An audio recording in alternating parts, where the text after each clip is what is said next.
tools in the hands of skilled craftsmen have helped to build the world we know today.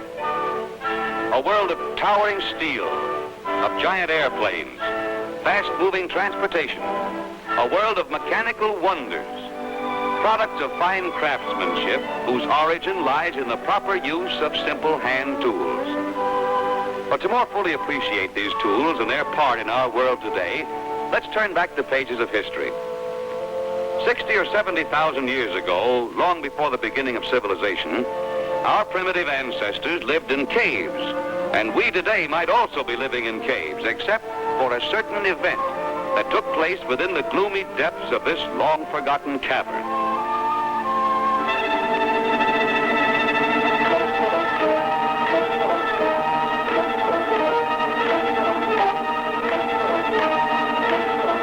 Here, a certain Stone Age craftsman by the name of Primitive Pete stumbled upon a very good idea.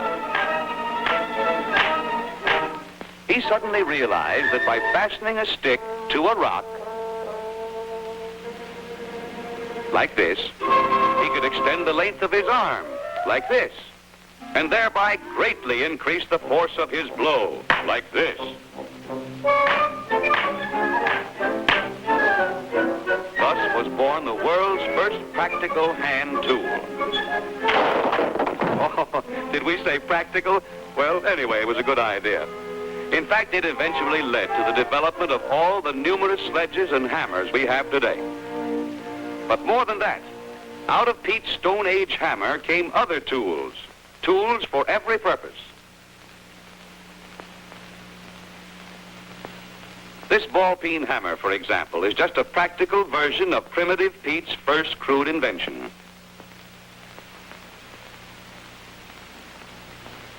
But like all tools, there's a right and wrong way to use it. There are still Primitive Petes among us today who would abuse this fine tool. And this would be the horrible result. Obviously, this hammer was never intended for crushing rocks. The ball-peen hammer was designed for many purposes. The peen end can be used for riveting.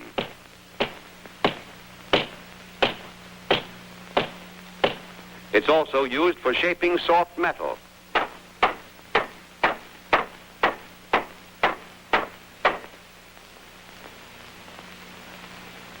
When using the face, you can avoid damage when hitting a hard object simply by striking with a full face. Never strike the object with the edge.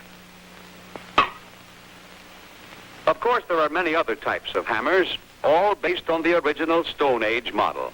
There's the brass or copper, the rawhide face, plastic tip, and the claw hammer, which is the most commonly used, or we should say most commonly misused. To use the claw hammer correctly, rest the head squarely on the nail. Give the nail a slight starting tap, then drive it in with steady blows. A long nail can be pulled part way with the natural leverage of the claw. Then a block of wood placed under the head will increase the leverage, making a stubborn nail easier to pull, with less strain on the handle. A hammer with a loose head can be plenty dangerous. Here's how Primitive Pete would tighten the head on his hammer, but that only damages the handle at both ends. Have you a little beauty like this in your home?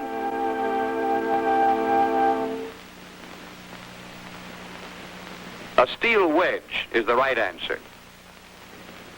Driven into the wood, the wedge spreads the handle to the tapered sides of the eye and holds it tight in both directions.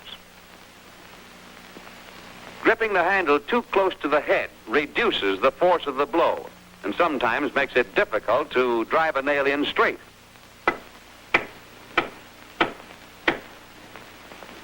Always grip the handle close to the end to increase the length of the lever arm and make each blow more accurate and effective.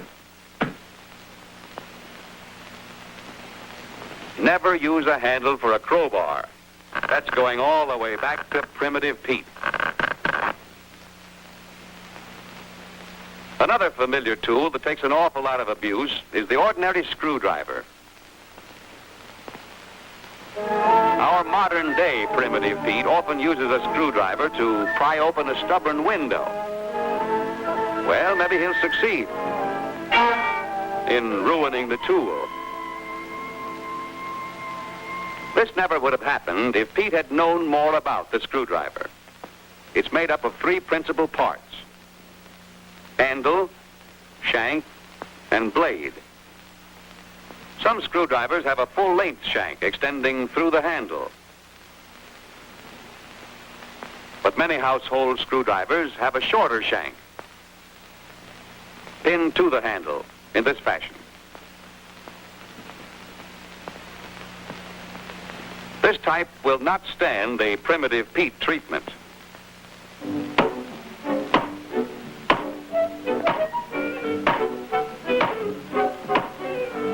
The best rule is never hammer on any screwdriver. Many of us try to use one screwdriver for every size of screw head. Always choose a screwdriver with a blade equal in width to the length of the slot.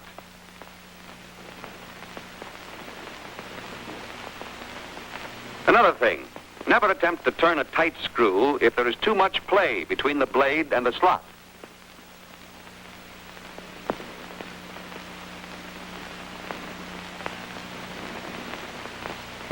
A bad fit can cause serious trouble.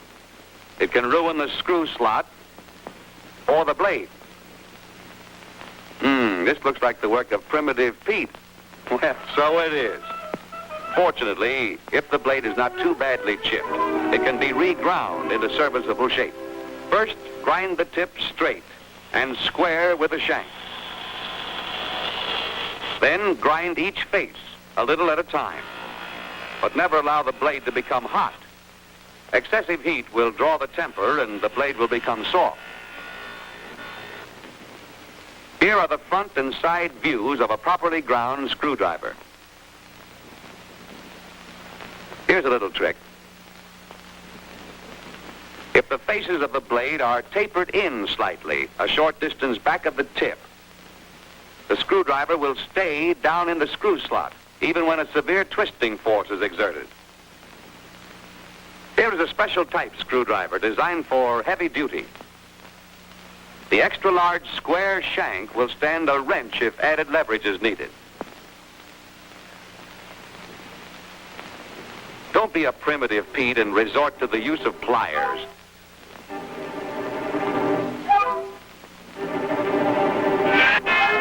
They're apt to chew up the shank.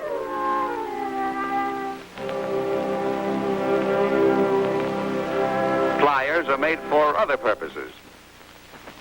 Here are some familiar types: combination, diagonal cutting, long round nose, and side cutting.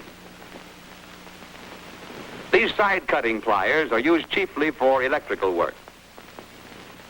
To make an electrical connection, first cut the insulated wire to the required length. Then use the parts back of the joint to flatten the insulation, like this.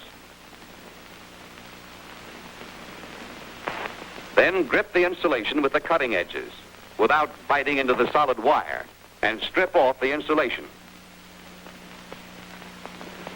Now right here is where long round nose pliers come in handy. To make a neat loop to fit a terminal, first use the tip of your pliers to make a right angle bend. Then grip the wire farther up and turn the end into a loop.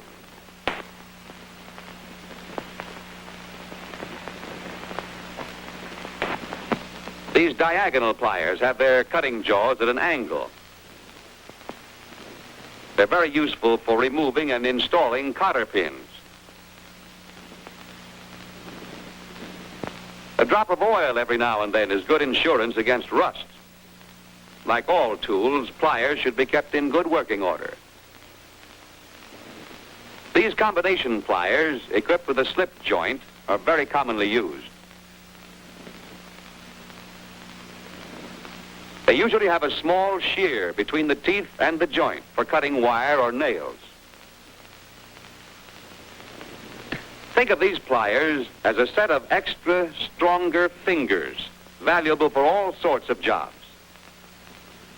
They should not be used to tighten or loosen nuts. The jaws might slip, chewing off the corners of the nut. A better tool for this job would be an open-end wrench. They usually come in sets, with openings ranging in size from 5/16 of an inch to 1 inch.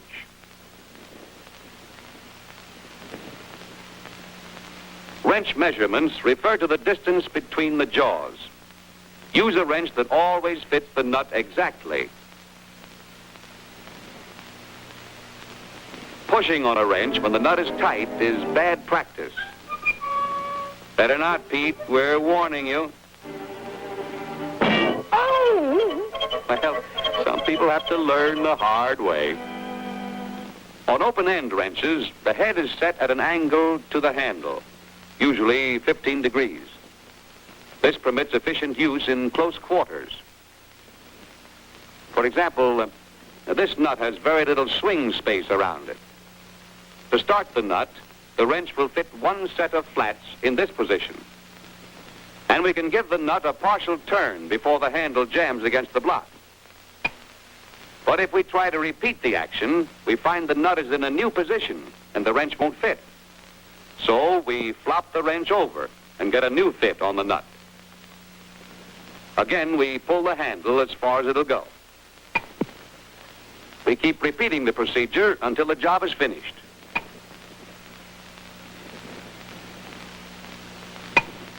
An ingenious development of the open-end wrench is this type. Its adjustable jaw makes it handy for many sizes of nuts and bolt heads. But the jaw should always be set for a snug fit on the sides of the nut before exerting any great force. To use the wrench correctly, the pulling force should be applied to the stationary jaw, like this.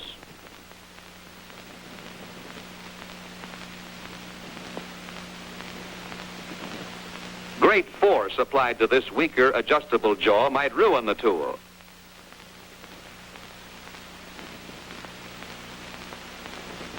This type of wrench is not intended for hard service, so don't overstrain it. And remember to keep the moving parts well oiled.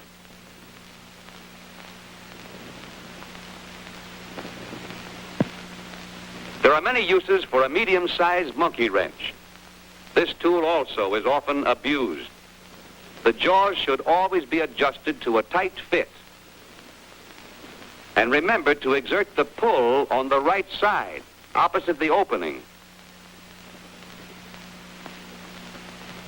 If the wrench is used the wrong way, it might slip off the nut and do a lot of damage.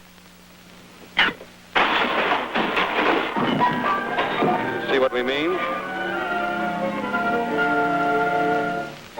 Trying to force a stubborn nut by hammering on the handle of the wrench is a sure sign that you're a primitive Pete. If you really want to ruin a good tool, try this on your monkey wrench. You can ruin yourself, too.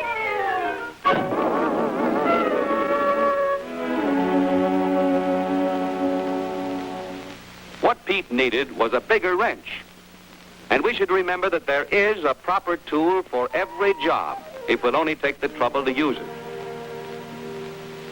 Pipe wrenches are used for turning pipe fittings, and other round objects. The teeth of the pipe wrench will not grip the fitting unless the tool is worked in the correct position. For best results, the bite should be taken at the center of the jaws. Remember, the teeth will always leave their mark on the work. However, if you must use a pipe wrench on plated fixtures, you can first wrap the pipe with a leather strap. This will protect the finish. A popular wrench with mechanics is the box wrench. designed for use in close quarters. The 12 notches in the head of this tool make it possible to get a good fit over the nut in almost any position. Notice the nut is gripped at all 6 corners. To ensure a working clearance, the head of this wrench is offset from the handle at a 15-degree angle. Some mechanics call this tool a knuckle saver. Here's a combination of a box and open end wrench, sometimes called a half and half. The box end is ideal for breaking loose a tight nut. Then, if there's no clearance for a full spin, the open end may be used to turn the nut off more quickly than the box end. Every workshop should have a set of socket wrenches with at least one handle to fit the different sockets. However, a good mechanic needs a larger set, like this one, with a dozen sockets and several handles for different types of jobs. These special handles provide leverage in almost any position. For example, this hinged offset handle can be worked at various angles.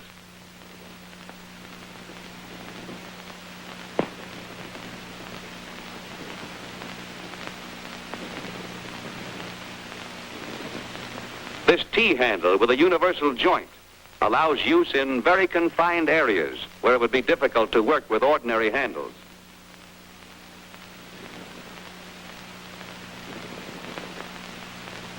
A further improvement is a ratchet handle.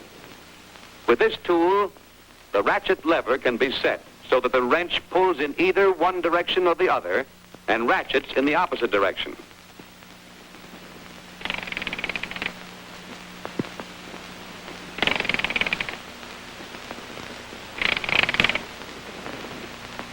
When Primitive Pete attached a simple handle to a piece of rock, he became the inventor of the first hand tool known to man.